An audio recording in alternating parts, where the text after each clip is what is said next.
The Emperor protects. And no, I'm sure I didn't sound great doing that, not like some of these voice actors. Hello everyone, this is Gamer1745 with Future History Game, yay! How's everyone doing? I'm just checking to see that we are streaming here on all of the platforms. And all of that good stuff. Yep, it looks like it. Very good. Let me check that over here. Yes, that is correct there. The Emperor protects the grim dark future of Warhammer. And which brings up for me the question, is the future going to be bright or dark for us? You know, I don't know about nearly 40,000 years in the future what it'll be, but for us, for the next 20 or 30 years, is it going to be bright or dark? And we can already see, for some people, that the future may have been looking bright just, say, 5 years ago.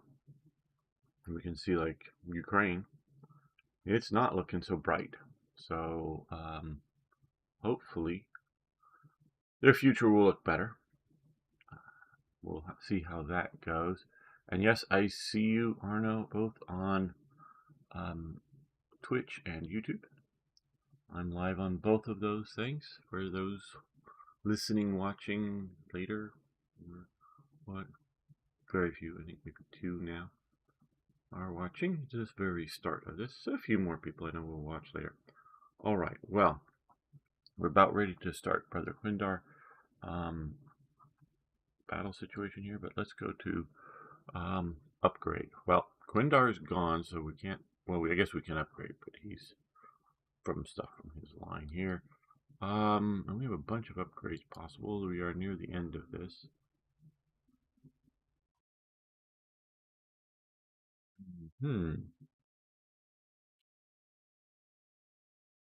Machine spirit. Single mechanical ally within that one tile. Increase accuracy. That's nice. We'll get to the battle soon.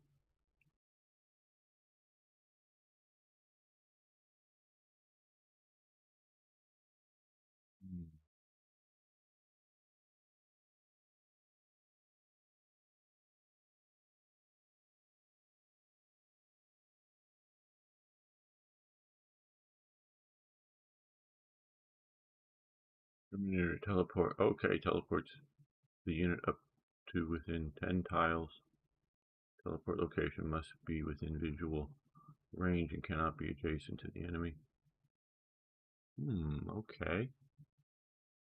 Assault Terminators. But that could be good. Field, okay. Assault Terminators. You know, I am so familiar with this. I've got to go see what an Assault Terminator looks like. I think these guys? Yes, okay. Thought so, but I wasn't sure.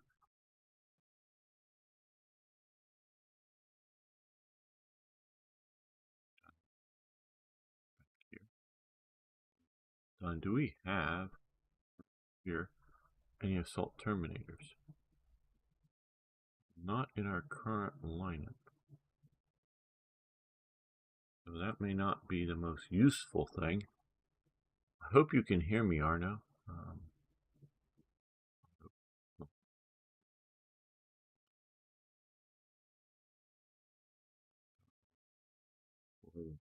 Angel aggressors.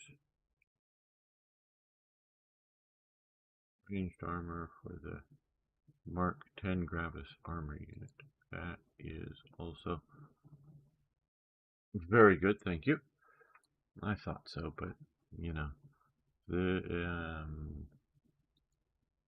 that's the Predator.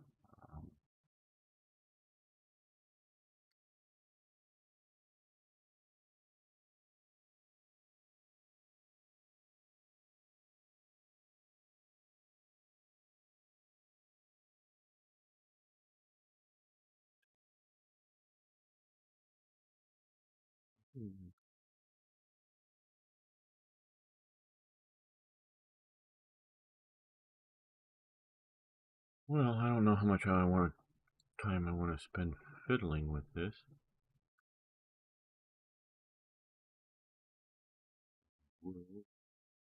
Uh,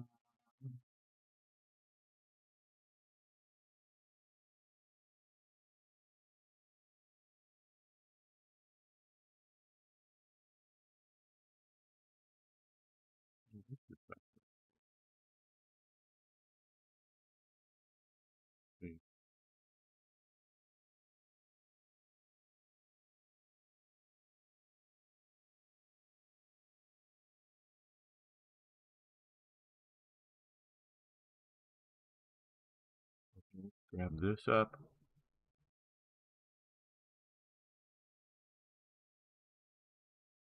9.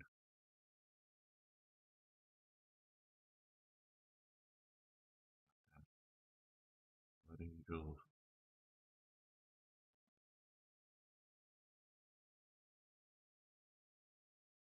Okay, that's good enough. We'll confirm these. And then we will jump into the mission. Yes, Brother Quindar. And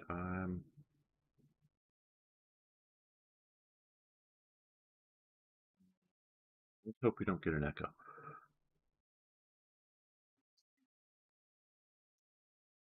We're not getting any audio from the game. Oh.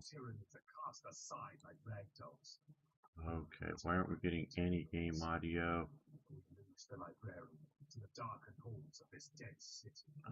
We're going to go to settings, audio.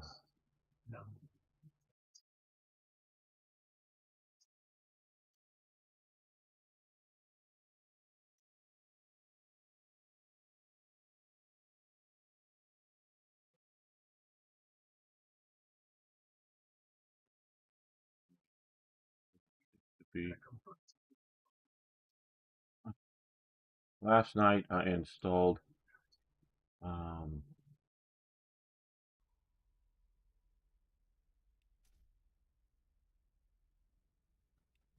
little bit of this. We pursue Brother Quindar. Okay, now you should be hearing it. Power is launching the heavy dreadnought ahead of us. The corpses of Tyranids are cast aside like ragdolls. We run deeper into the my OBS software, and but we lose the librarian to the darkened halls of this dead city. Shadows creep in on us. The Xenos test, lunging, fainting. My brothers tear them apart, but it is only a matter of time before the darkness is unleashed and crushes us all. An explosion! Frontenac runs ahead, the tech marine more limber than I have ever seen him. We run and are confronted with a violent tableau, both beautiful and tragic. Okay, beautiful and tragic.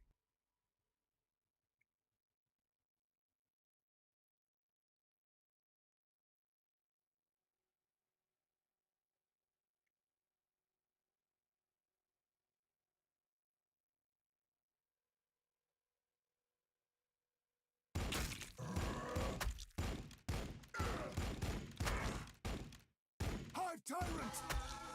The tyrant of Baal Fortunata.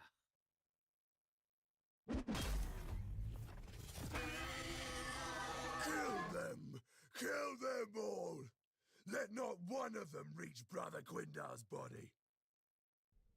Okay, now we need to set this up here. Alright.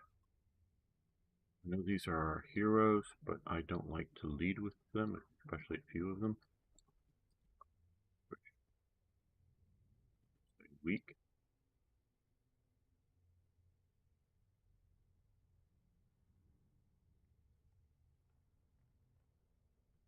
Effective in their roles.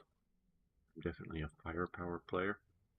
Alright, so we are here. Brother Quindar, if you know the... And there's spoilers here because it's towards the end of the campaign.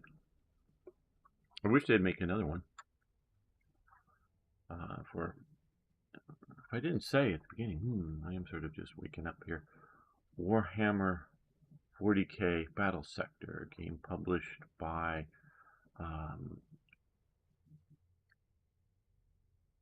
Slytherin. Okay, so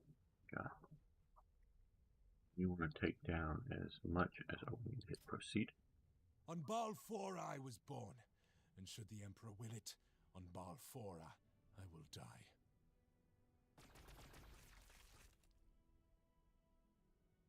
Right, well. Predator crew ready.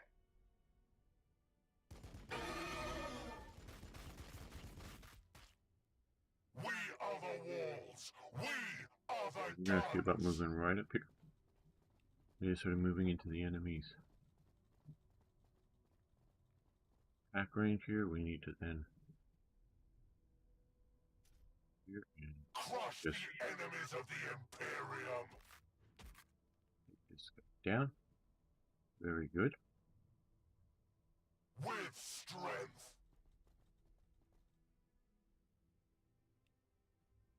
You to face about like that, so you are facing the enemy. Hellblasters awaiting target. 100% very good. I like it.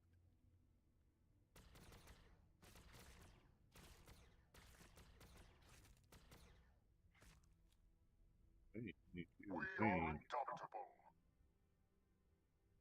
Order confirmed. here. Our hit chance, 82%. Okay, that's Firing.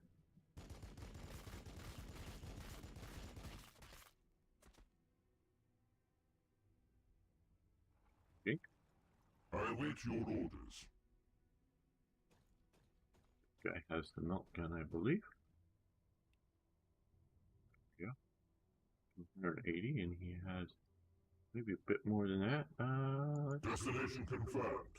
see if we get here. 82% hitting. Opening fire. And we missed. Oh boy. Okay.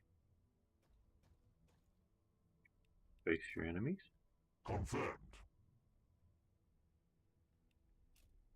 Aye. Fire support. Sitting down. What's our 92? Good enough.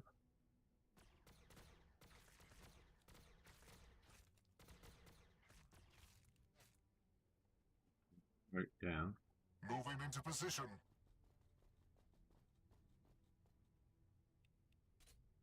We can handle it.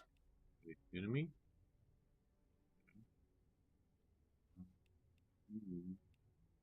We're the sons of Sanguinius. Behind cover. A bit more than slightly, about half behind cover. Yeah, that's pretty good. the enemy.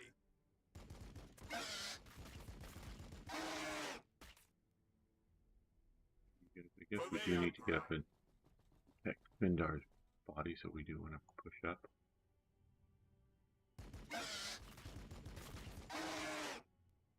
That unit's down.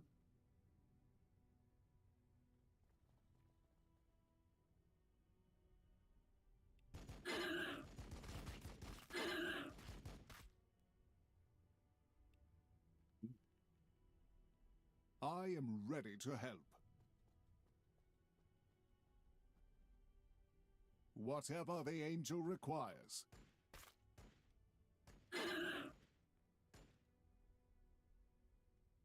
Just take.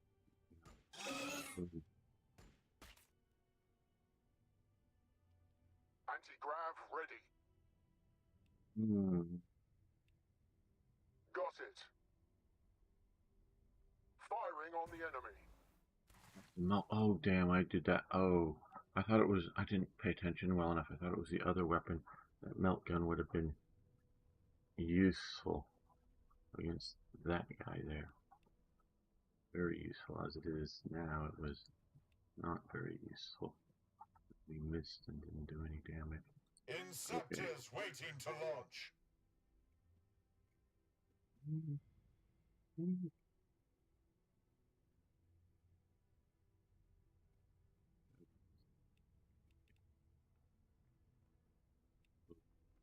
without hesitation.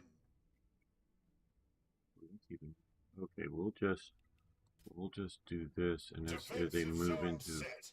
firing zone.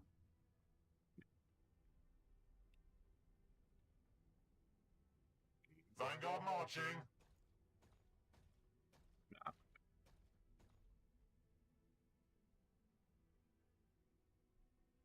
Laying down fire.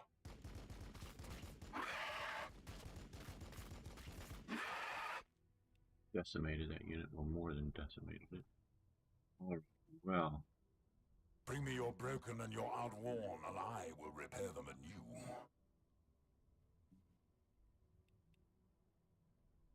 On my way.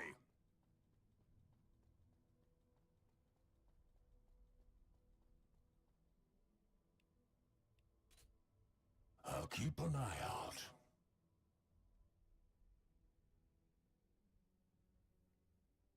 I would sort of like to bring him down. My fury will be He fast. can't jump there.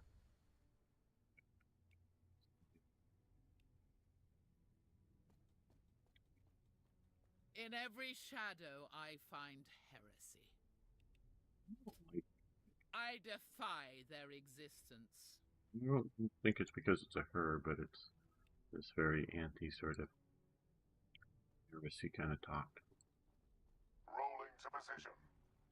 Walking, For the Imperium!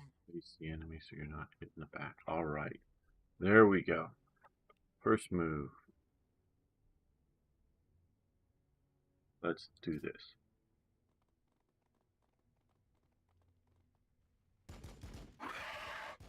I was sort of hoping to get the flying guys with the Overwatch, but if these are the ones they move up first, it's... And take out that unit. Oh, come on.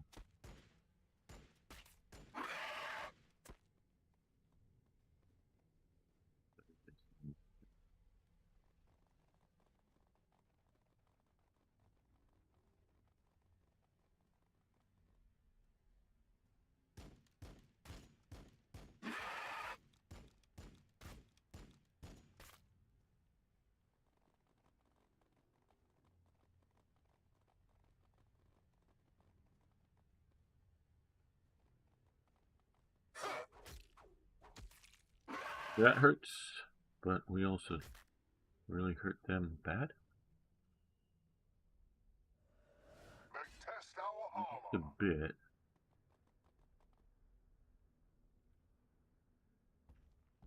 Guys, I'm right now worried about.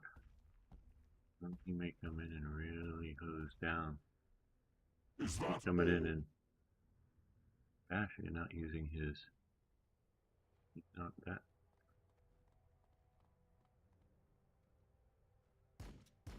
I think that weapon sort of like a hose of acid.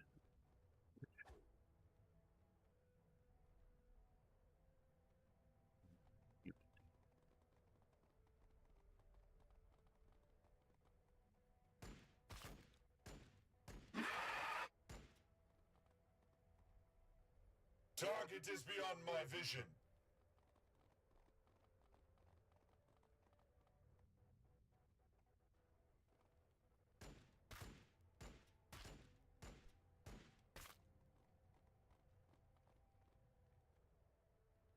We are taking fire.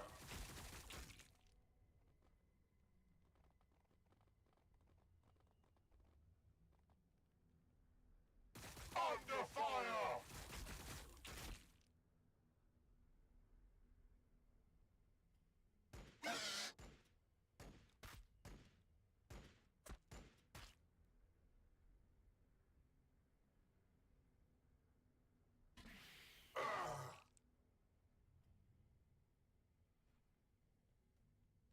All right, well that was decent. These guys, well, doing pretty well. Okay. Use our melee weapon and just big knockout punch to one. Who oppose me. What? Didn't do it? Damn.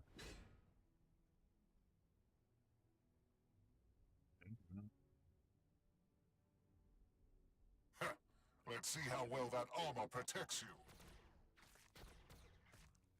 Boom. He's down.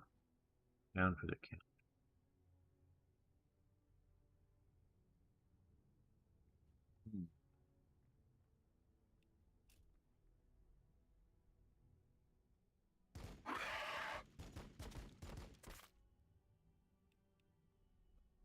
Bing. Firing. Main gun here.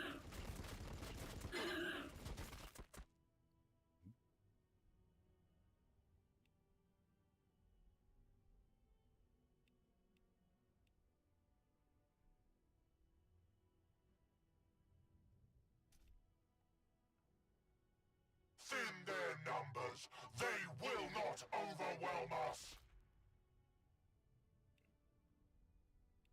Definitely. Hellblasters awaiting target. Weaken that crew. Okay.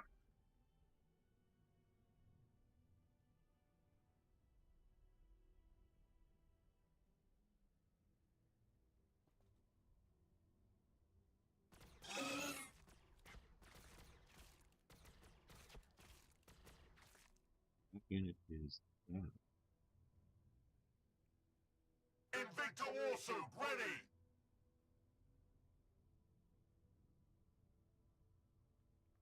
Crush them.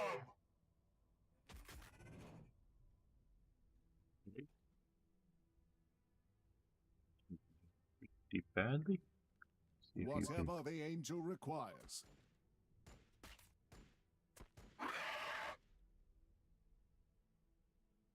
The Emperor's light burns bright. Down.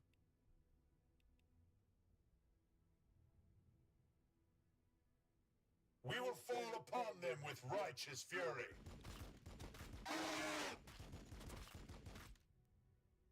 There we go. Landspeeder crew awaiting orders.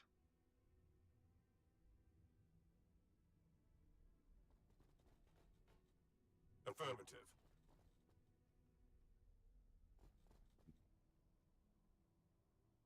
Death to the Xenos swarm. That.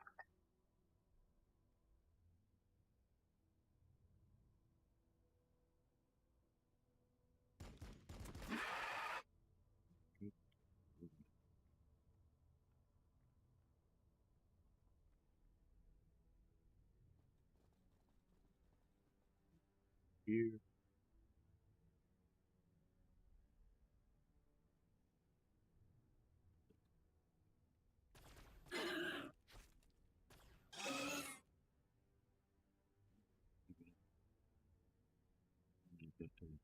The stadiums I would like.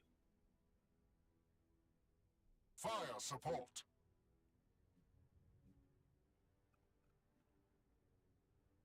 Here. On my honor.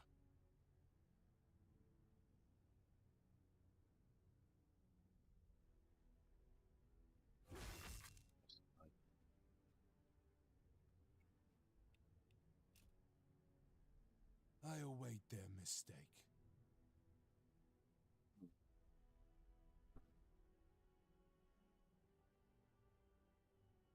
Heavy armor awaiting your orders. We are the sons of Sanguinius.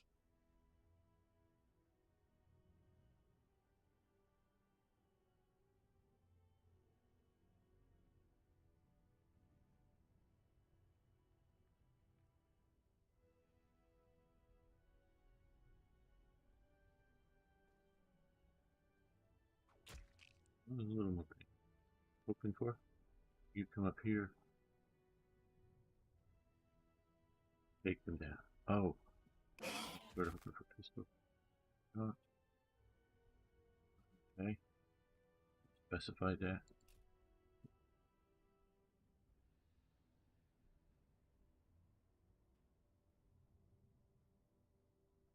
Tech Marine standing by.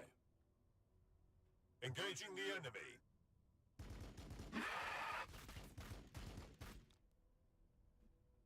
Got.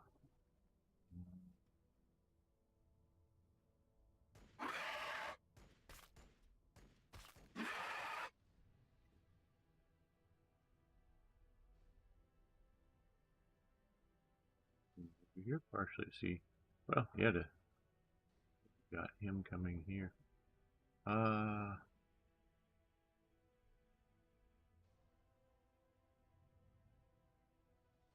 think he just wants that direction.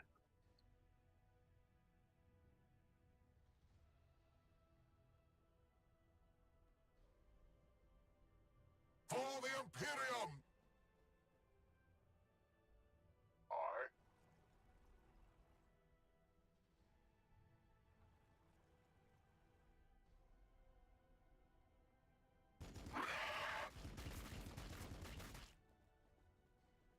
Bye bye.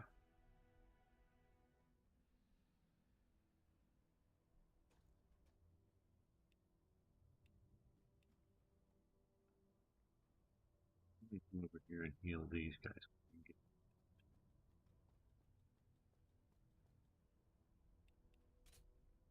The blood is strong. Do not falter.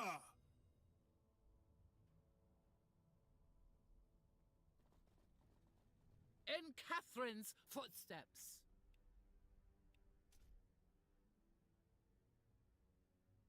Affirmative.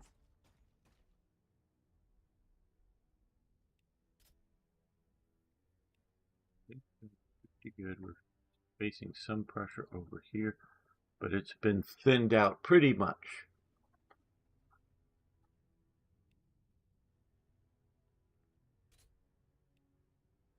Overwatch zone established. Okay, he fired way out at him and missed, and yeah. He is a rather weak shooter and shooting through some wreckage, so it's not very good, but she does have long range, and so not close enough for him to get in and do anything too close. Pistol reaction and take them down. Push them back.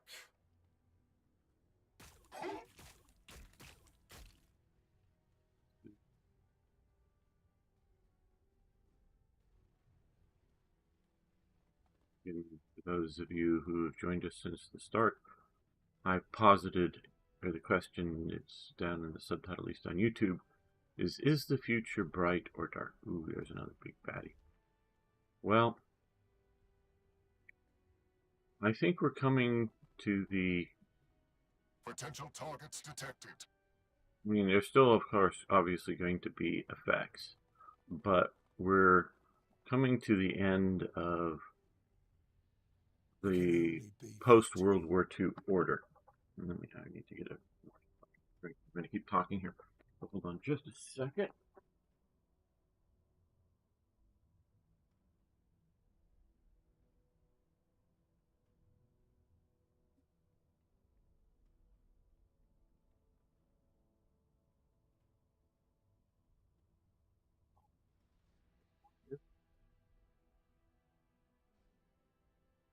No.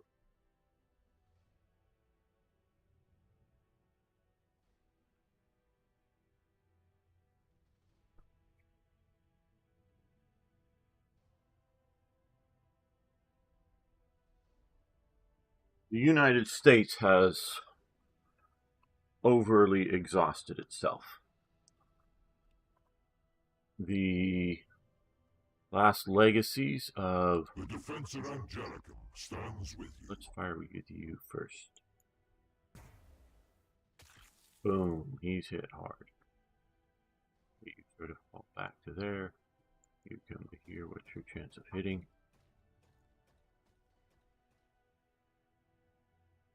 52, I want a better shot at that if I can get that. 62, okay, well that's the best shot we can go. Boom, hit it. Oh, good, he's down. He is down.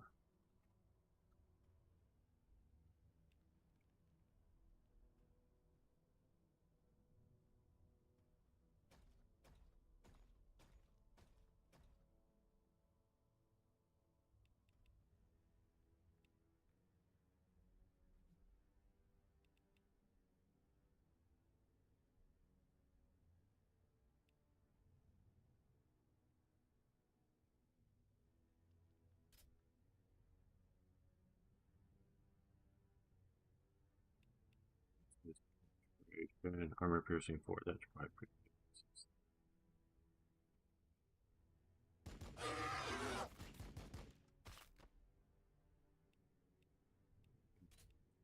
good.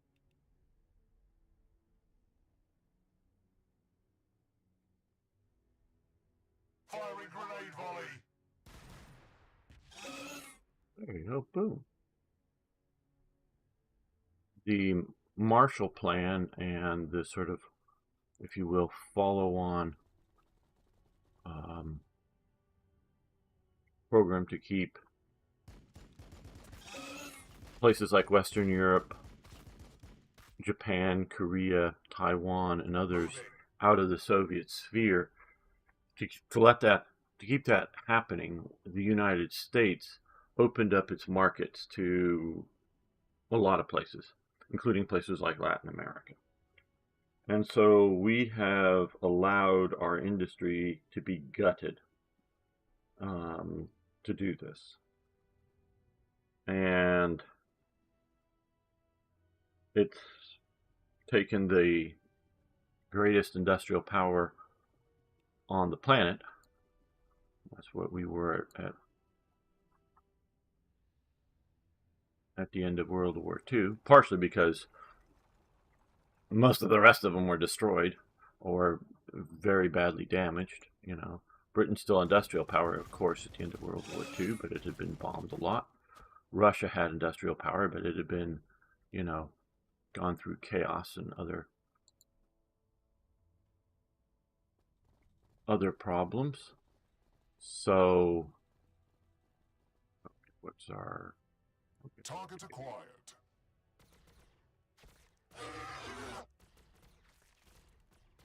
our imperialism, if you will, was based upon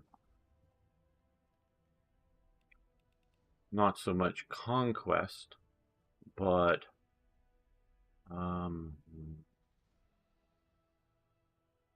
do want to get unity. We fight and we die for the Imperium.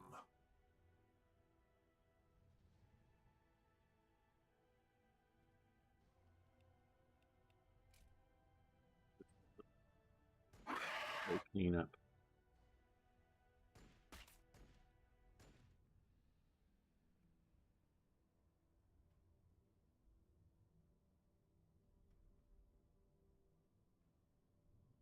Heavy fire support.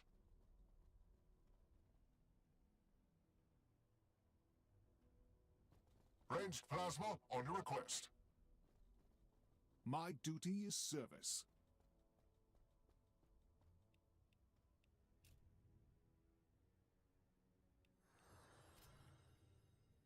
They shall not pass.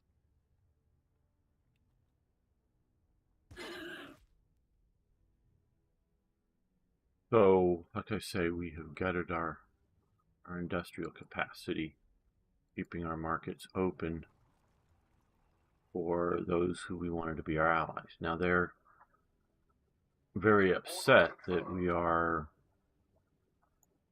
closing the markets up to some degree, you know, tariffs and whatnot. And we really can't just keep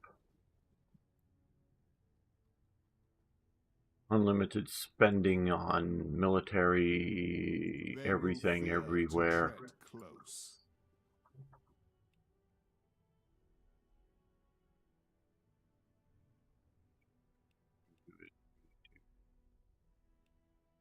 Go back and get up here.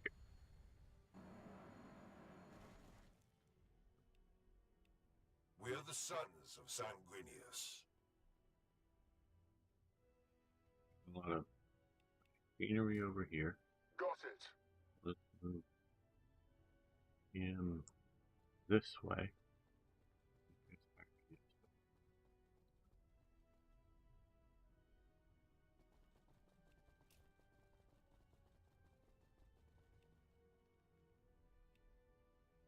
Your orders.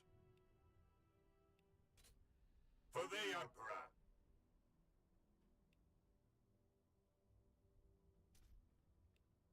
will see So, every last one of you and as exterminated. Sarah Payne has said, she believes that we're entering a second Cold War with Russia and China.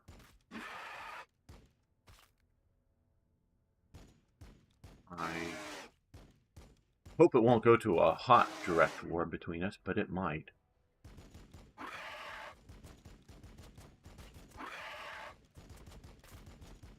I don't think so, and I hope the hell not. It'll become nuclear missiles, you know, being lobbed at each other. It could just stay, you know, shooting at, you know, ships and that kind of thing. I think if there's a war with China, it will mainly be a naval war.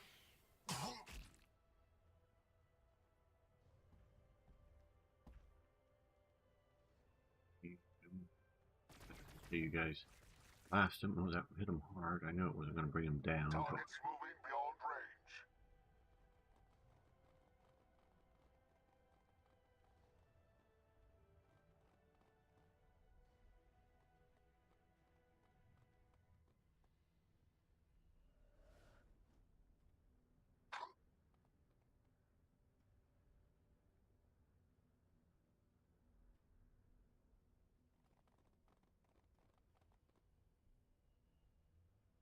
Heretics surround us. Unfortunately, a lot of our allies, and the U.S. too, but a lot of our allies after the end of the Cold War built themselves down, and to dangerous levels like Germany has gutted its military. It fired a friend of mine who had right-wing views, but I don't think views that should have been thought as unacceptable. You know, they weren't, you know, they were nationalists, but whatnot. So they've gutted their military.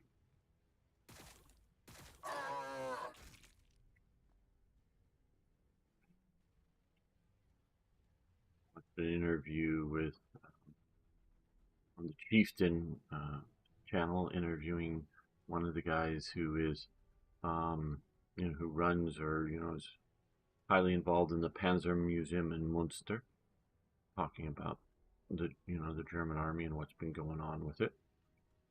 So,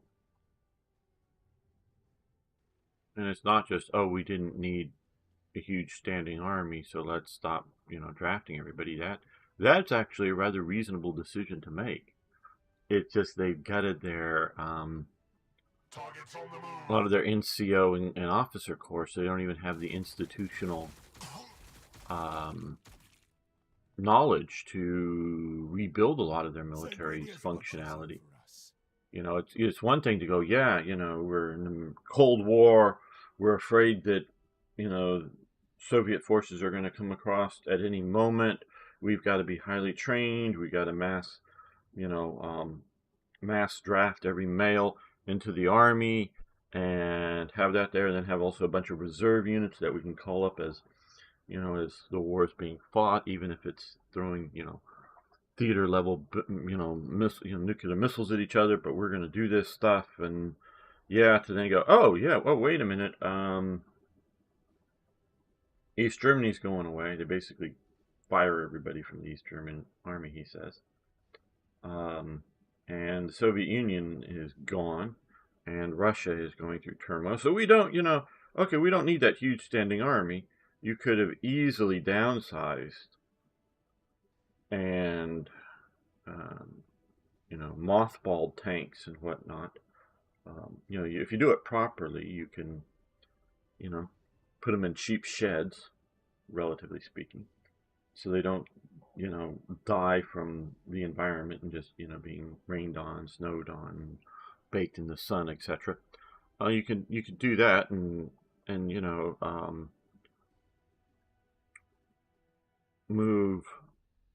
get rid of a bunch of your standing army, but keep a professional corps of standing army soldiers, and then some of the that had been standing army who want to be in the military. You could move them to reserve status, So you're paying them a lot less, and you're, feeding them less because you're only feeding them when they're coming out and doing exercises or whatever. So it's a lot less cost, and reduce your military expenditures a lot, so that like you can integrate um, East Germany into Western Germany. So yes, there are a bunch of We are indomitable. Firing.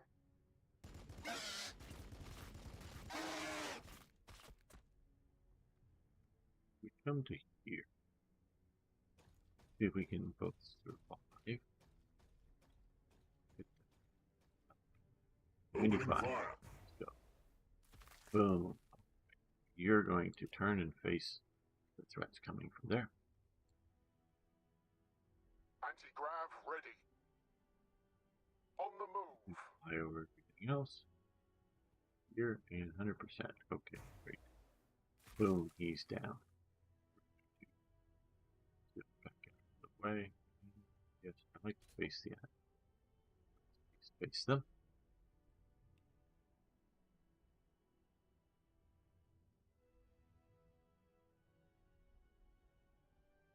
Bring me your broken and your outworn, and I will repair them anew.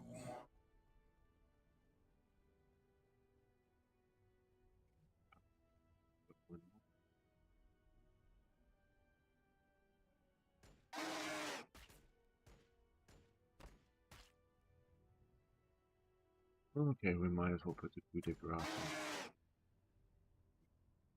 Okay. As you say.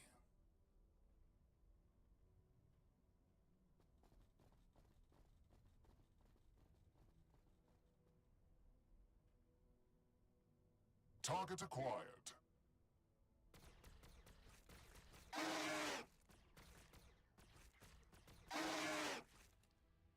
Yep. Down comes it. Back just a little bit.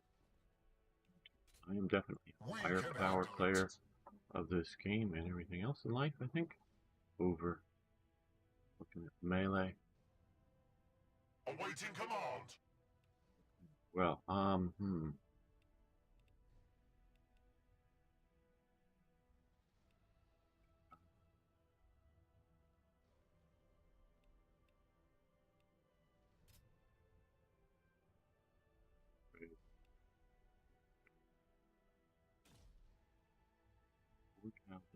we have good 4 tiles in a row.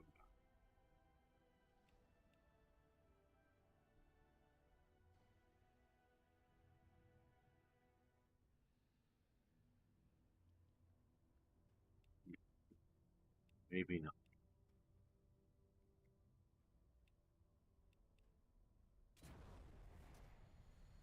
I would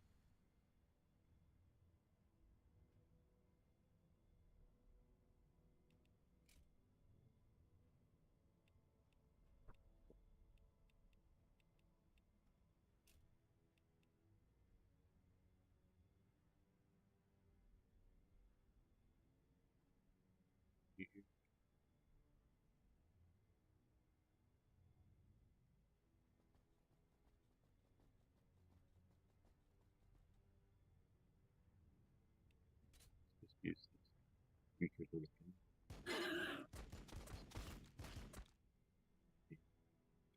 Always ready. Always vigilant.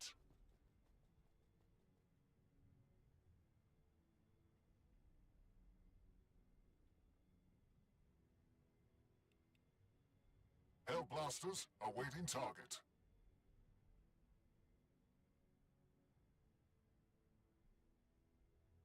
For the Emperor.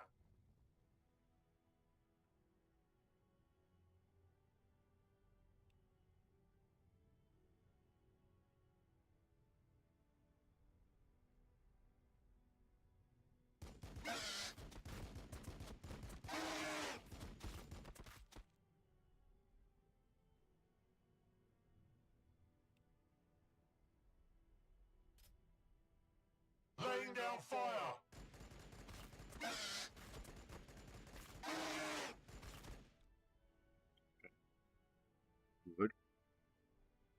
Of course.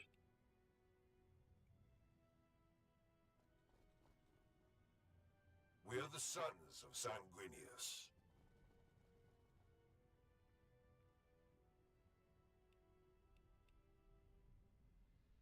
Ranged plasma on your request.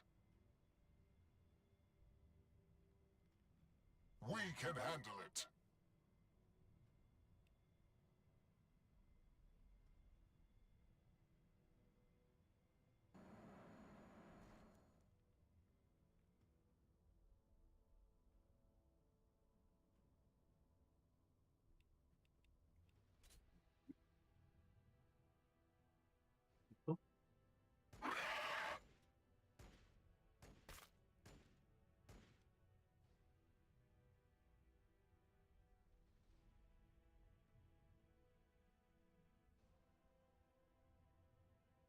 Purge them!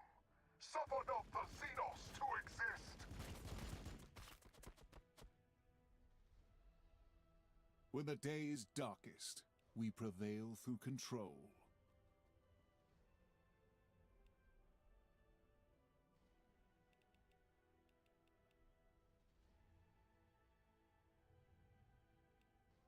And one of the hardest things still in Germany, one of the hardest things to create, and I would say takes, well, we did it in World War II pretty quick, though it was already had a lot of core there. To create an NCO core, it takes years to do that, but even then, you still had lots of people that were left over from World War I that helped expand our existing NCO Corps in the United States from, in the build up to World War II. So it's gonna be, tough for a country like Germany. It's not just how many tanks you can build or how much money you can spend. It's building up the institutions.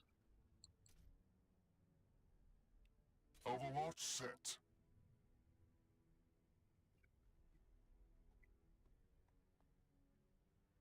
Oh! Kill it. Womp womp. Yeah.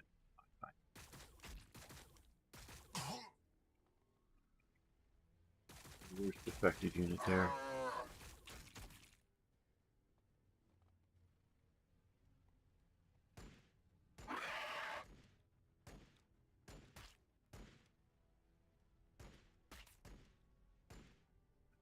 Very much a sacrifice unit that they sent in.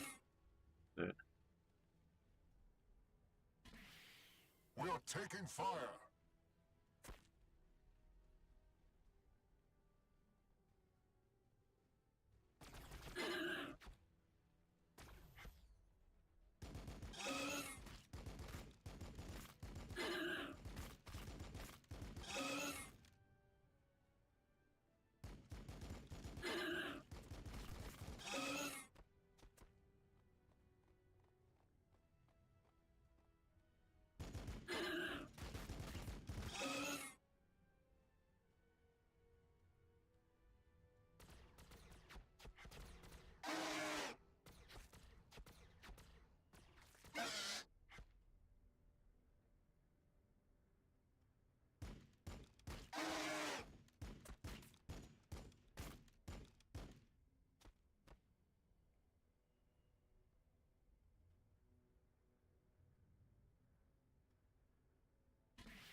I know there's just a few of you here I'm speaking to, and a few more we'll watch later, I know. A few on Twitch, a few on YouTube.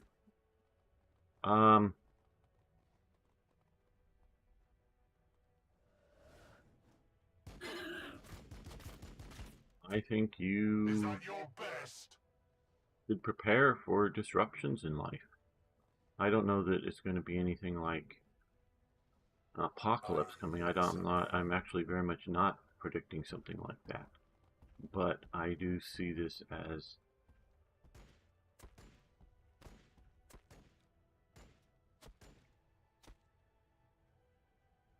very disruptive. Obviously, I mean, it's devastating levels of disruption going on for, I would say, both Russia and Ukraine. Now, more for Ukraine than Russia as a percentage of the population. The battles are are being fought mostly inside of Ukraine. So a lot more of the civilian population is being directly affected. I mean, there's always indirect, effects. Taking fire! People, men mostly, of course, but Victory drafted for off the to Bloodblades. Victory for Skyfall. war and whatnot. So Only that angels have affects the right rest of to the family fly. and whatnot. So yeah, it's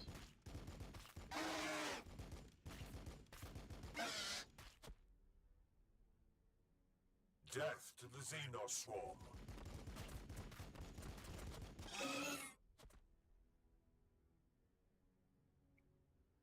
you don't have to be in the military to be affected by it.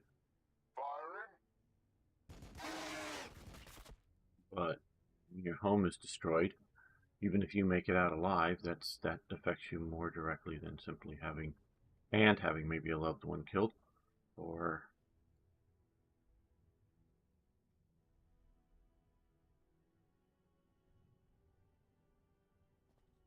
the army. That combined, that's worse. So I'm not suggesting that that's going to be happening for most people, but say there can be a lot of disruption. So I jumped you, didn't I? So I can't jump you again.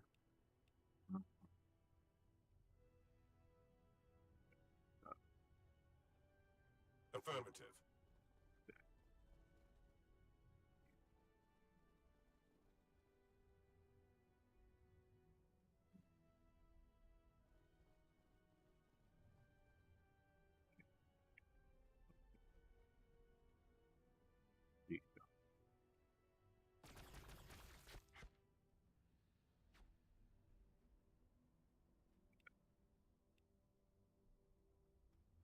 The sanguinary priesthood serves the will of the chapter.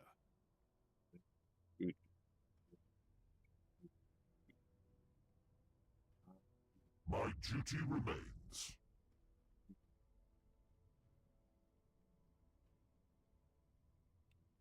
Heavy armor, awaiting your orders.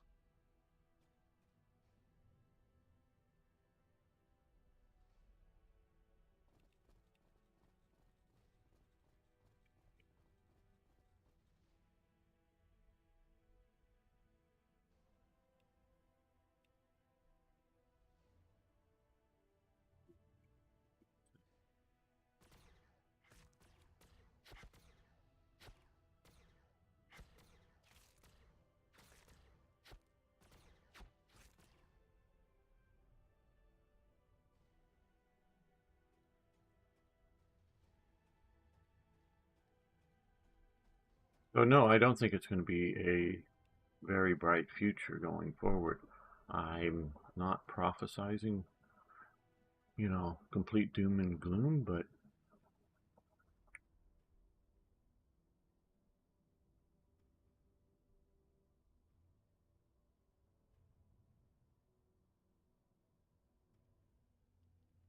With haste.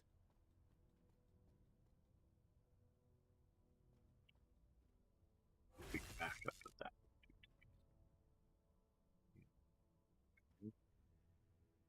Again.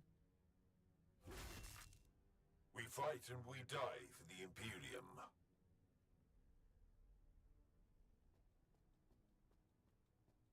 For the Emperor.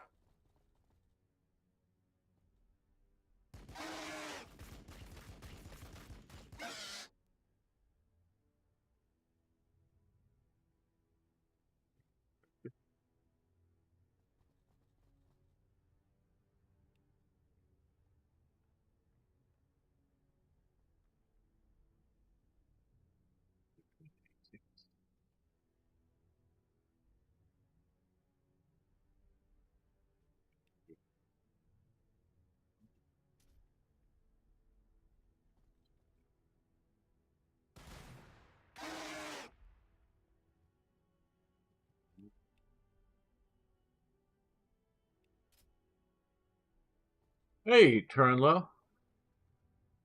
Yes, fighting Nids. I hadn't quite heard it that, but Tyranids, yes. You're doing that.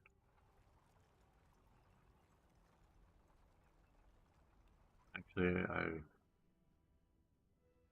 was up last night wondering what to play today. Because we finished off our Strategic Command World War One. Oh, so close to killing him. But see, he can still do damage, but he only has 2 points left. Okay, what do we have? Who can shoot? These guys, let's shoot these guys.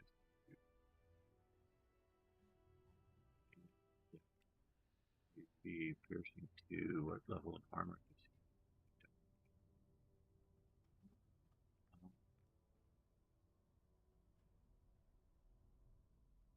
Plasma fire support ready.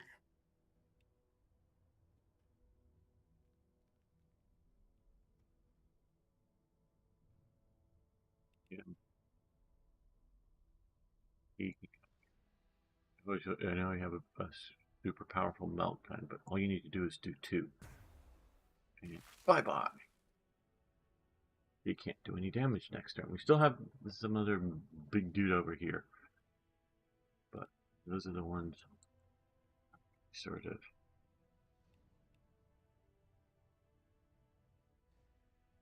here. The others can do damage and even take out a unit or two depending on how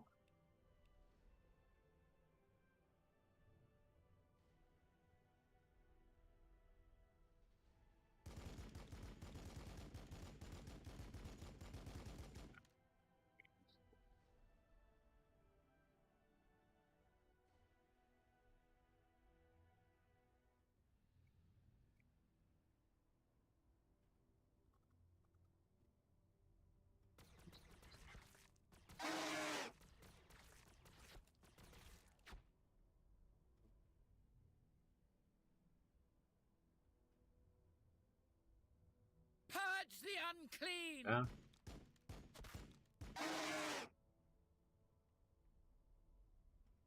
Well, Krieg's Guardsman is pretty close. Well, I don't have that game. My Get it faith someday. is Don't know strong. it actually, quite honestly, but good to know about it. Just talked about it a bit. It's part of, we set up these somewhat relationships with our viewers here as being a YouTuber.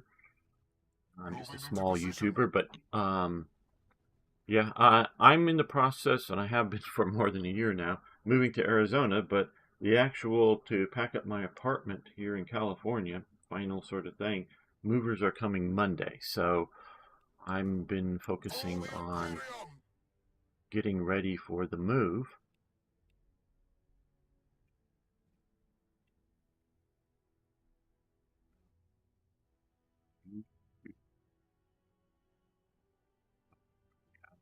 Okay, well, we're going to move over here so that we can get these guys together and heal them up. So that's sort of my focus, and this is very late in the campaign, obviously, if you know the game. But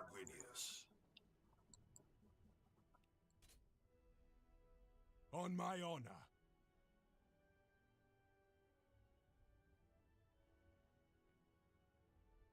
Heavy close support.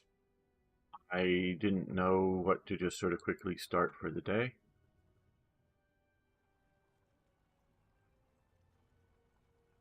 Play. So I decided this would be fun, both to play and hopefully for you guys to watch.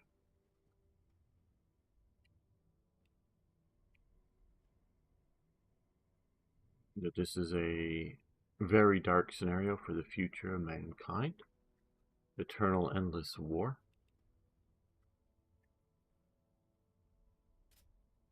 You could almost say that humanity sort of has that anyways, but it's not everybody all the time.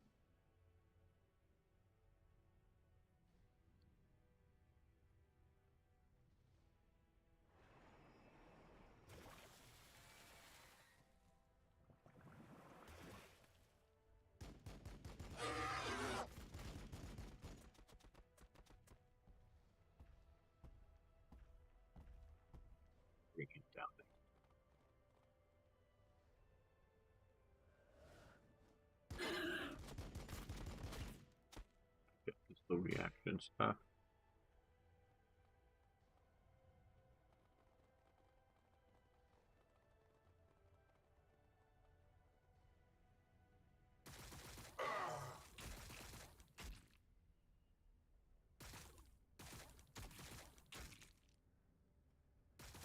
We are taking fire. Facing the enemy, damn. Looks like they'll survive maybe, but they're gonna be beat up. I hate losing units. I know I'm gonna take casualties, but I would prefer it not to be a complete unit.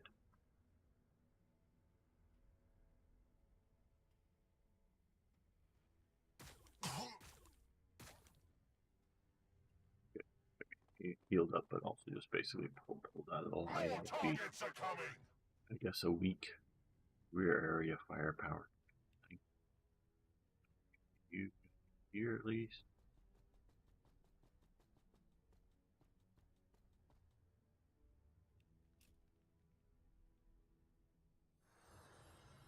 Plasma fire support ready. These guys.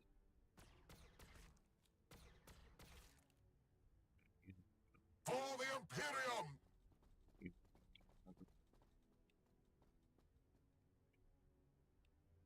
Face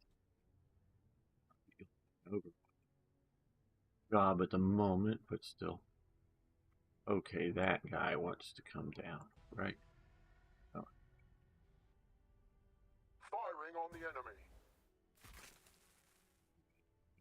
Battle line squad ready.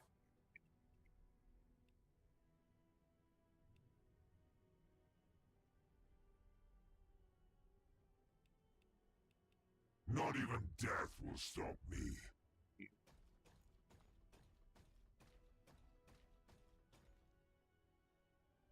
Opening fire.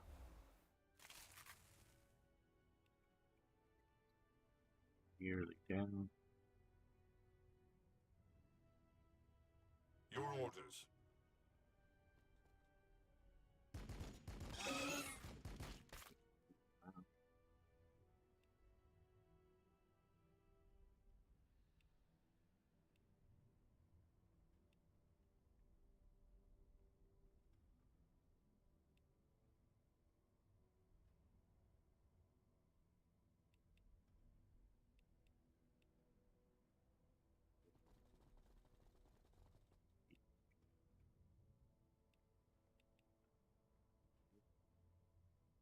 Wait, Affirmative. big guy who just. Oh, good. I clicked. On Balfora I was born, and should the Emperor will it, on Balfora I will die.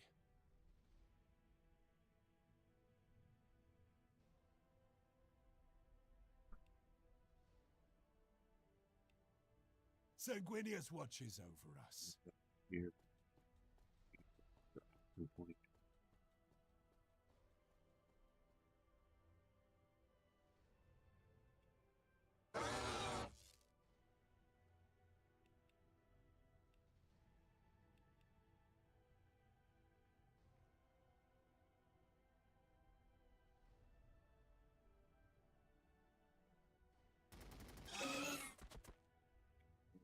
They went down. I'm We fight and we guys die can for move the to here. Imperium.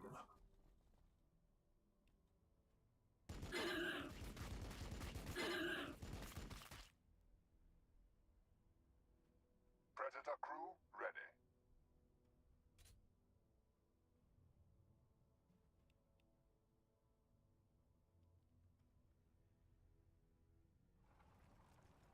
Here.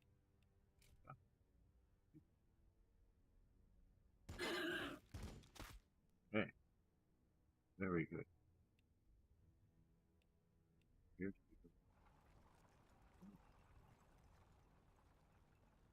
Heavy fire support.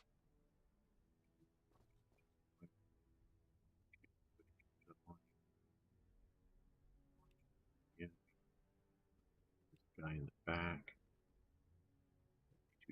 Yeah, that's very good. I think we can. The doc can take him down.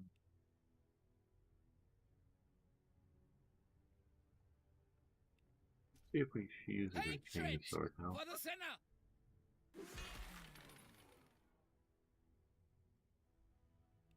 once again.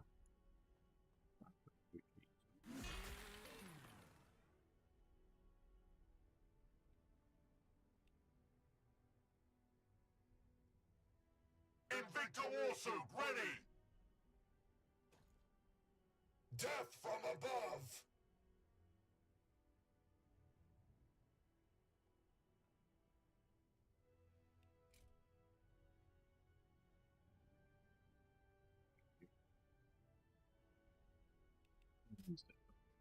Only angels have the right to fly.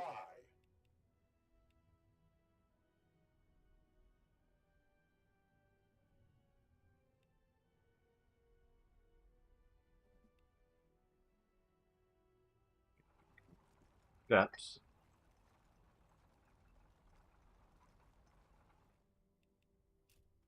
Zone of denial established. I'm looking forward to moving to my secret mountain base. But I am a bit nervous about being ready on Monday to move happening, as it were.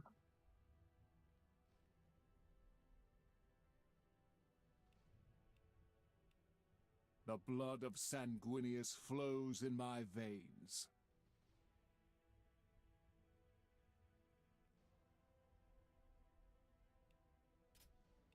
Death to the Xenos swarm. We've been driven out of paradise.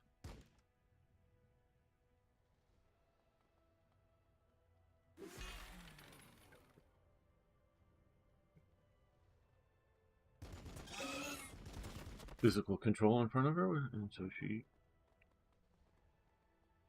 stabbed him in the back, basically. Slashed him in the back with a chainsaw.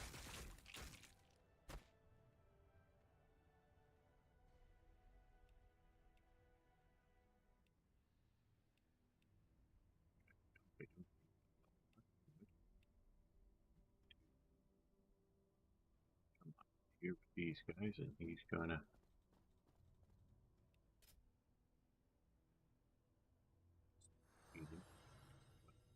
unit again. Ways. Right.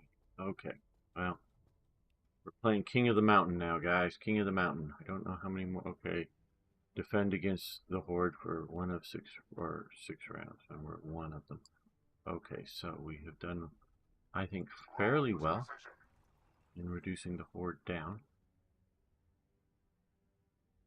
Still have some, I believe, out here, but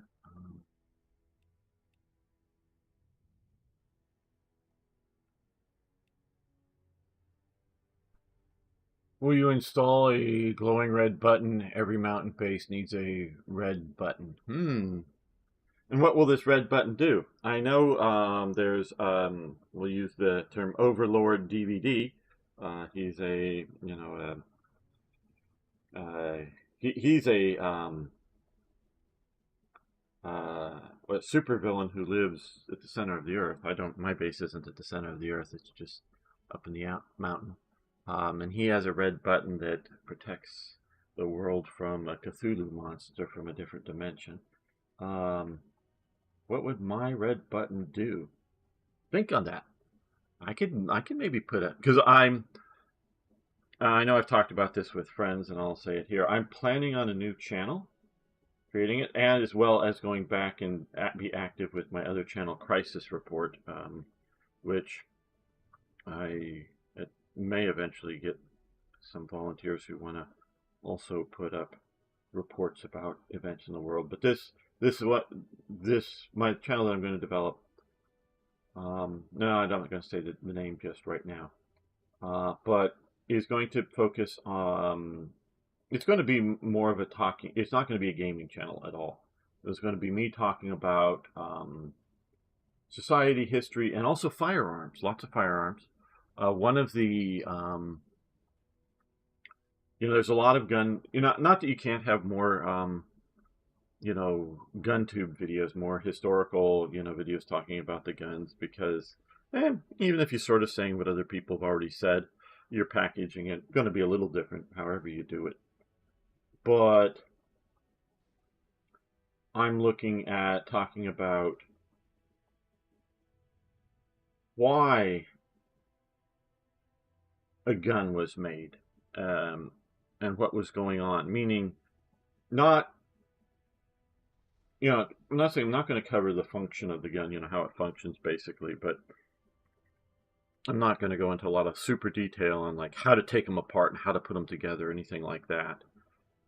Just some basic stuff. Oh, and also demonstrate, because I have a fairly decent sized collection of firearms, and I do know that once you start a channel like this, you'll get volunteers who will loan you guns and such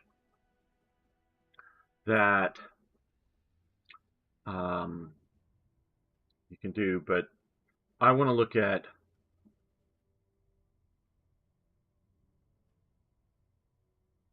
like I say, a why of a gun. And like one sort of example I have and I've thought of, it was manufactured. It's a Mauser action rifle, shall we say? Like basically a Gewehr 98, but it was made in the Brunel arsenals in Czechoslovakia in the early 20s. So why did they make this gun? The Brunel arsenals had in World War I been producing, the sort of Mannlicher style guns for the Austro-Hungarian army.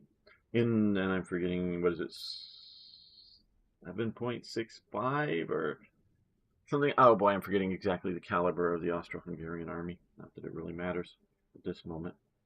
But they're not making it in either that action. Now maybe they got some machinery from Germany, but it's changed enough that it isn't just a straight copy of a Gewehr 98. But it is the Gewehr 98 action in it. So they're making Mauser action guns in the German caliber. So they've swapped over from a Austrian caliber to a German caliber for present and future at the time use. Poland also switches over to the German. Well, Poland doesn't switch. Poland adopts the German caliber as opposed to adopting the Russian caliber. Two major. Well, there's also sort of what had been the Austro-Hungarian Empire, now obviously Czechoslovakia in the south, but they adopt the German caliber as well. But so why does Czechoslovakia switch actions, switch calibers? Why are they producing guns at all? Well, Czechoslovakia is new, but is there not enough surplus? And we're talking in the first few years after the war. Is there not enough surplus weapons from World War I that either using a lot of German surplus or using a lot of Austrian surplus? No, they're going to produce new rifles. And these are, and I've deliberately used Gewehr 98 in that they're long rifles, and I have to look at the exact stats. Are they equal to the exact same length as the Gewehr 98? I don't know, maybe, but they're definitely long. They're not like the Kar 98Ks that Germany adopts eventually. They're not going to a short rifle or a short universal rifle kind of thing. Is whereas most of the nations are heading, so that more or less the engineers, the artillery, the cavalry, and the standard army are all using the same guns, with maybe a slight sling mounting difference for something like the cavalry versus the the infantry. Be able to sling it across their back and do a side or side sling on the gun versus an undersling on the gun. So it might still make a few minor changes, but 90% or more of the manufacturing techniques of the gun are the same for all the branches. It's going to. Why does Czechoslovakia for a few years go back to the long gun, and and try to look at that and try to examine, and look at the context that this gun is created in? I might not be able to answer all of the questions. And it's not just of the sort of design process, which that's sort of coming into it, but it's also like Czechoslovakia feels threatened. It feels threatened from Germany because even though Germany is, in 19, let's just say 25, is a very weak shadow of itself, but still feels threatened by it. It's not yet to the point that, where, it's much later in the 30s where you have, the National Socialist Germany trying to get the Sudetenland. So this is before that. They also feel threatened from Poland because Poland, some of their territory has Polish nationals that are a majority in small regions, but they're a minority in Czechoslovakian territory. So they feel the need to have an army to defend themselves from Poland. And then you find like Hungary is, winning some of the land. So it's sort of the geopolitical threats to Czechoslovakia as it's being created, that they're not going, hey, yeah, we've got, a national budget. What are we going to do with it? Well, are we going to pay, the veterans that were fighting in World War I, whatever side, but Czechoslovak nationals? And I say that because you had the Czechoslovaks that were captured by the Russians, that then the Russians, hey guys, you want to fight for a free Czechoslovakia? We're going to form a Czech Legion to fight the evil Austro-Hungarians. And so these guys had been, veterans of the Austro-Hungarian army, whichever sort of branches the Czechs were in, probably more the Austrians, and got captured. And then, of course, they, with British help, fought their way east across Russia, as Russia is going through a civil war, and then left through in multiple ships that Britain acquired for them, and got them out from Vladivostok back to Czechoslovakia. So you got veterans that fought on that side, you got veterans that fought on the Austro-Hungarian side, but these are now veterans that are, wounded or whatever, that need governmental aid. And then they probably did maybe spend some money on them, but instead of spending a lot of money on them, they're buying new weapons. Instead of building a bridge or a new rail link or something else, they're buying weapons. So why are, again, with lots of surplus weapons around. Yeah, surplus weapons can be all beat up and used, but surplus weapons can also be weapons that are still in good condition that, for, like the next 10, 15 years, next maybe 20 years, you can maybe get by with a, modest standing army and a modest reserve army with, using two calibers, like the Austrian and the German caliber, especially if you sort of have units in place and that they're sort of defensive, so you can do stockpiles of ammunition that has enough for whatever calibers. Why are they, doing new ones right then, right in the first few years after the end of World War I? And sort of look at the world that way, and you give, sort of use the guns as an interesting prop to talk about the world and sort of the perspective of Czechoslovakia at the time. And then you can also look like a European made, and I have a few of them, little pocket pistols in like either 32 or 25 ACP. Why were these being made at that time? Well, they're civilian guns and they didn't have lots of gun control laws even after World War I. So people could just buy them, and there was enough crime that people just wanted a gun in their pocket or their purse. Women bought a lot of these things too. And, just talk about the sort of social conditions, and, this is a civilian gun, and this is why they wanted to buy these things, and, not a military gun of for the armies. And, talk about these kind of things and sort of, but also look at other interesting historical objects that I've collected over the years, and talk about the sort of whys of them, not just the technical stuff, but also, and then relate some of these historical things to current or possible future conditions here and that kind of stuff. So I want to do that.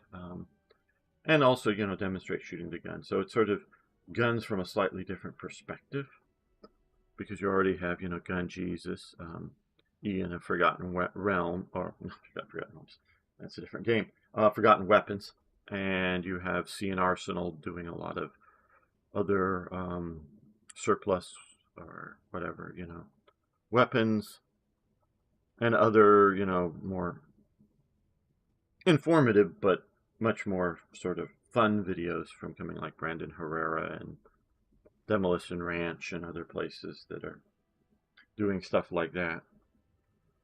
I know Demolition Ranch is quit its main channel at least and whatnot, but they have other channels that are doing a little bit more of that kind of stuff. But so I want to do this channel that's starting once I get moved and get set up. So yeah, that's sort of future plans, and then we're going to get back to the evil plan for the red button turns the light on and off in the bathroom at the current house.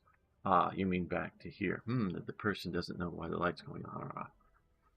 Huh, that would be interesting. It would be funny. Obviously, we really can't do that. We really couldn't have a YouTuber who mysteriously was effing around with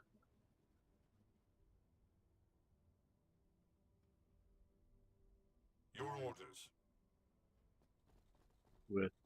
somebody's home that's no longer, theirs and whatnot. So yeah, but it does sound funny. You think of, it's not really that malicious. In every shadow I find heresy. So, what we do. Select you. Is there a unit there?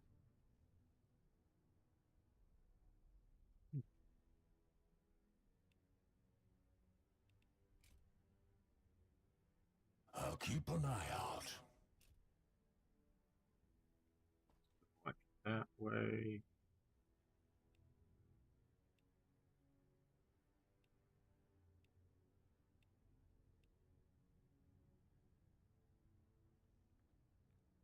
Open fire!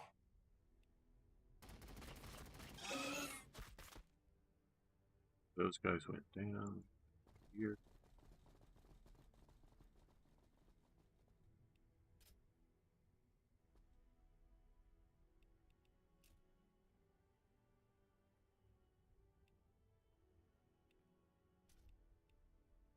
So yeah, that's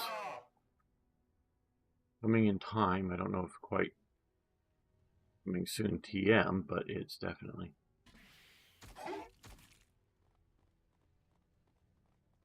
Plans that I have. But I hope are fun for people. I would, as you guys can tell, I love talking about history. A big love of firearms. I've worked in the firearms industry quite a bit.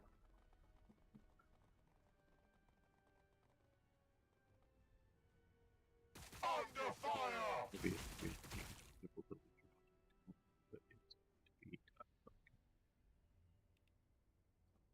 Getting action coming from this side. Closer. Firing.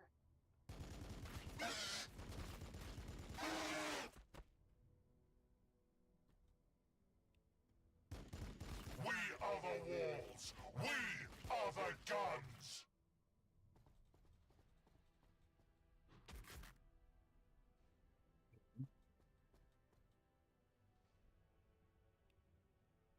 Roger that.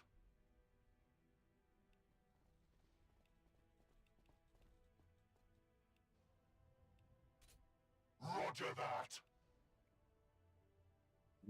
See, that is sort of a cool idea for I go where I am evil needed. red button, but maybe, I don't know, button you have that would blow the world up if communists take over or something. I don't know. But yeah, think about it different. What does the button do or supposedly do or whatnot? But I like the idea of a big red button. I really do. It is actually a really sort of cool suggestion. Let's see what we do with that. Engaging the enemy.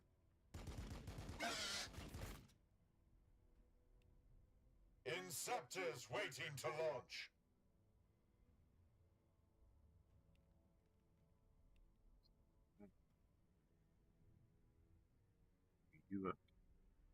Vanguard marching.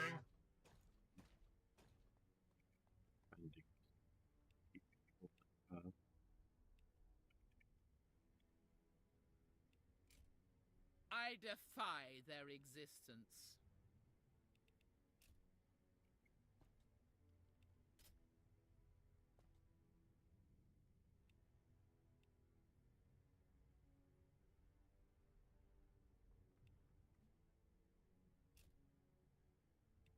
Kill zone set. I think that Liking History was a few exits ago.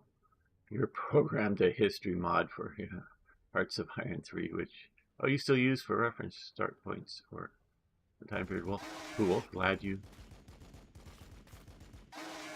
Yeah, okay. I'm a history fanatic. I'm addicted to history. I know it, but I'm not going to stop. This no intervention, no stopping me. I'm continuing my history addiction. Victory for the Bloodblades. Victory for Skyfall.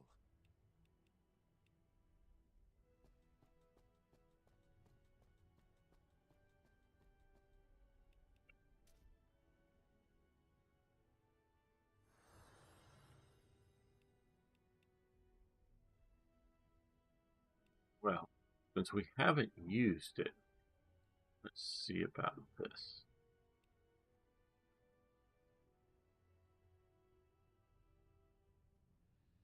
Going to be 2 units, I think, but no, we're going to select this here. We're going to go here to here.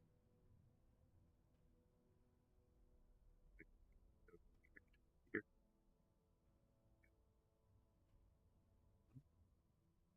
Do that right.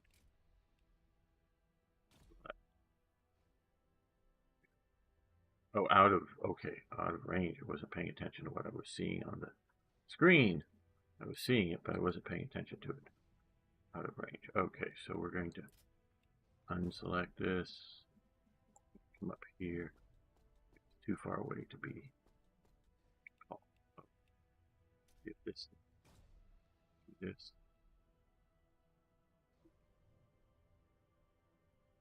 Here. Still out of range? Just sort of like not.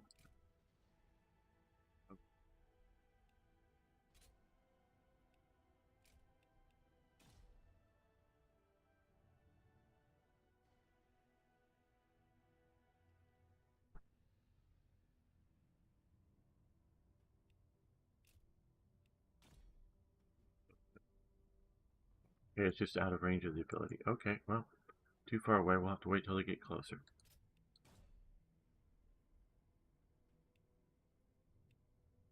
Till they get close.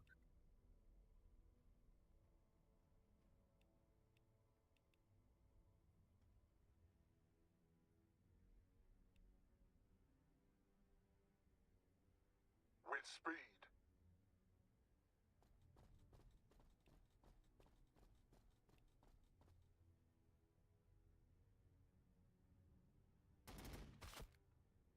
There we go.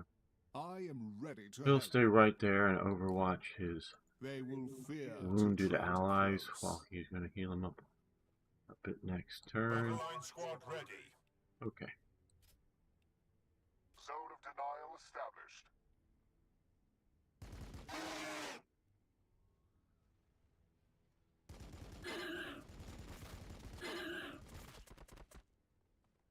Me Tyranids are easy to defeat because they are a very melee oriented force.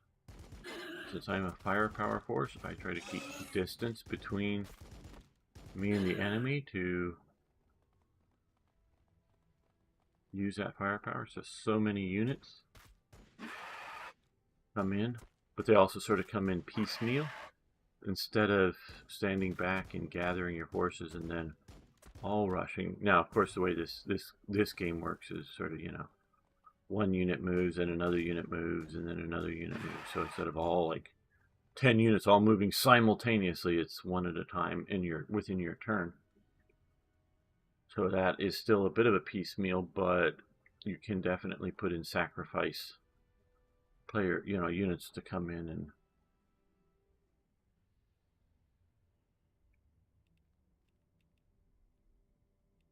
absorb a lot of the damage, and then The blood is strong. Do not falter.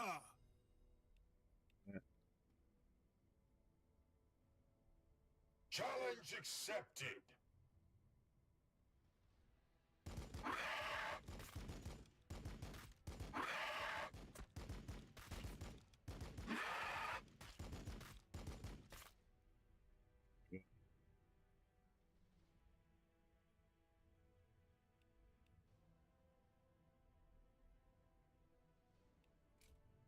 Kill zone set. good against. Fire support. Plasma fire support ready. Some of these units Your of orders. Battle line squad many ready. smaller threats as opposed to one big threat. That melt gun. You're going to, well, let's move you up Moving. here. Sit there. Overwatch. Flank a bit.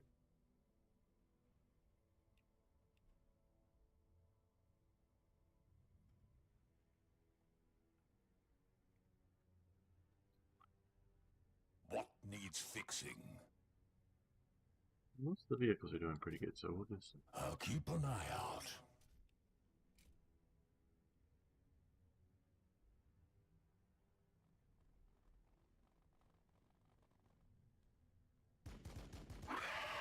Okay, here comes a big horde of units. Let me get close enough that I can do a striking strike and a nice long run and clean them up. Let's take them all down with our Overwatch.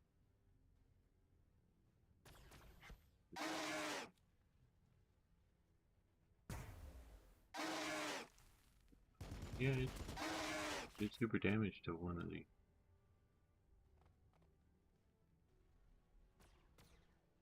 Tyranids. Rest okay until somebody else took it down.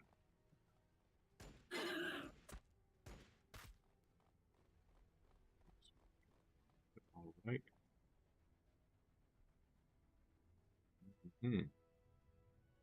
Like I say, they're sort of, kind of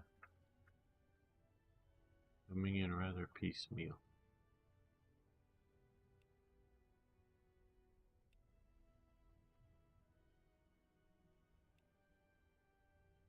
We are indomitable. On my honor.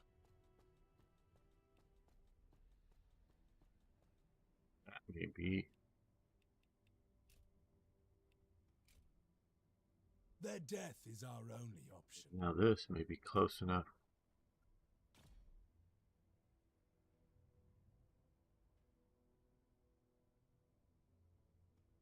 Command received.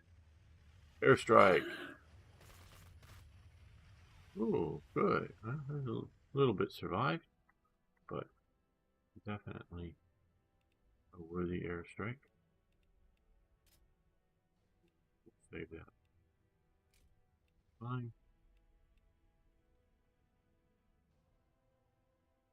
The Defensor Angelicum stands with you. Death from above! Inceptors waiting to launch.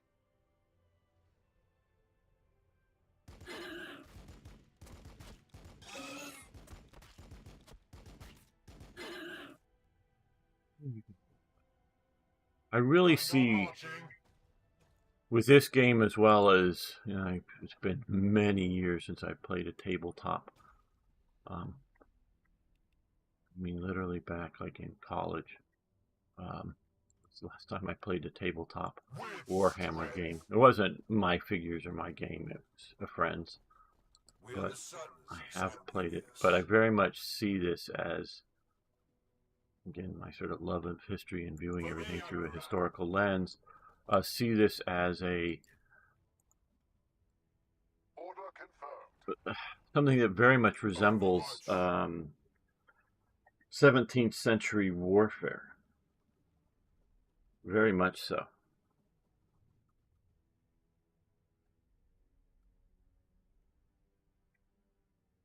With their sort of, moving of pike blocks with muskets that are, mostly matchlock muskets, but that they would, come up to the front of their group, fire, and then turn around and start walking to the rear of their formation. And so, you get a volley of, let's say, 30 guns. You have like 30 guys there, but they're like 10 deep, so that's 300 people. So you fire 30 guns, and the front rank turns around and starts walking back, and then the other rank steps up to the thing and fires their gun, and and by the time they work their way back to the front of the line again, they're firing again, and to protect them, the pike blocks from either charging infantry or cavalry or whatever. And all that stuff that I really, and how the cavalry moved. I really, and the sort of primitive artillery that was being used. So I really see that in this game. Will save this abomination. Challenge Looking at the accepted. enemy. Or,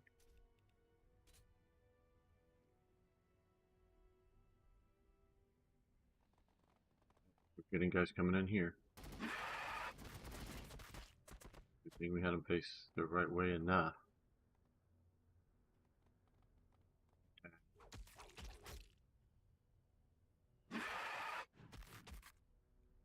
They're doing their good job at slaughtering the attackers. Hey, Jamnuska, how you doing?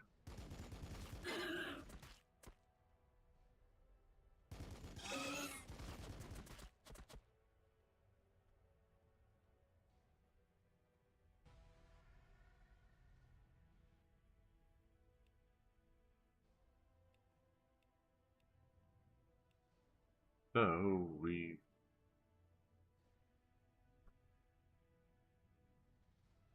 Battle line squad ready. yeah, that's a good enough percentage. I think we'll just stay in place.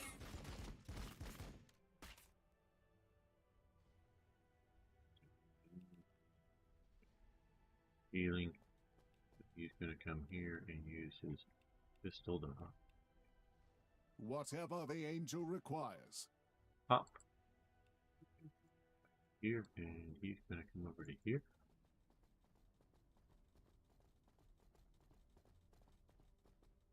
Heavy fire support.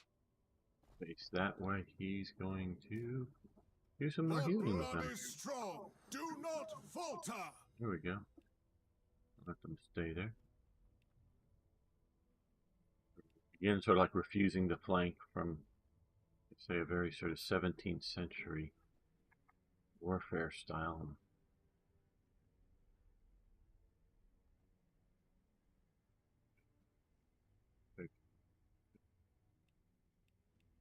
Doing.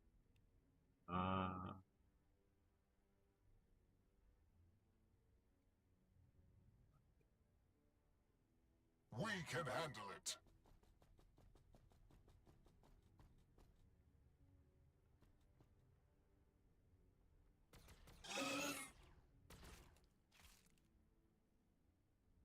This must be the new Battlesector. It must be because I bought the old one on sale a few weeks ago and then immediately came out. Well, this is the Battlesector that's been out for quite a while. I know they've added a new DLC for it, with a new mode. This is the main campaign game towards the end of the campaign. Sorry if I'm giving you spoilers if you just got it, but this is towards the end of the campaign. So if you don't want the spoilers of the story, you might want to leave now before you get them. It did have a massive update for me when I loaded it in last night, and it took a while to download its update.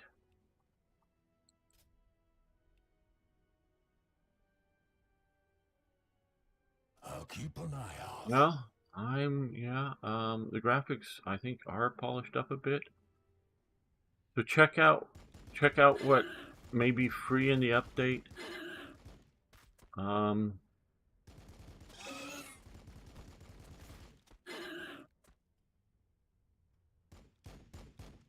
This is definitely the Battlesector, not the oh, what's the other one?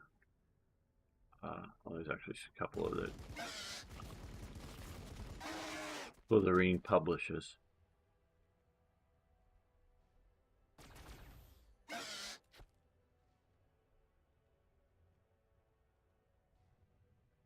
Sanguinius watches over us.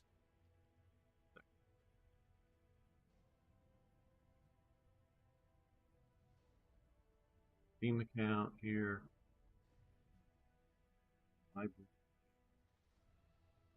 The other play once in a while. Gladius. I also have a few other older games, but Warhammer 40k Gladius is a different.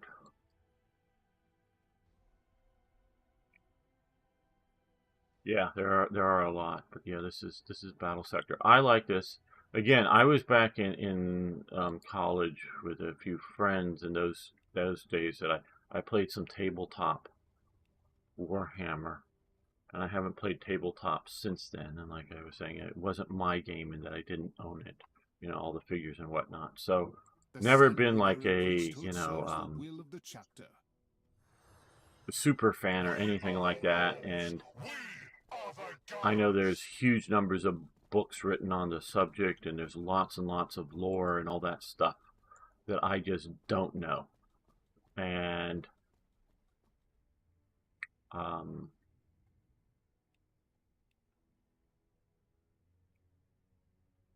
all of that. But I do like the game, and to me, this Battlesector is pretty close. I mean, obviously, it's not a single figure. You know, each individual figure, unless something out of the sort of big, mighty.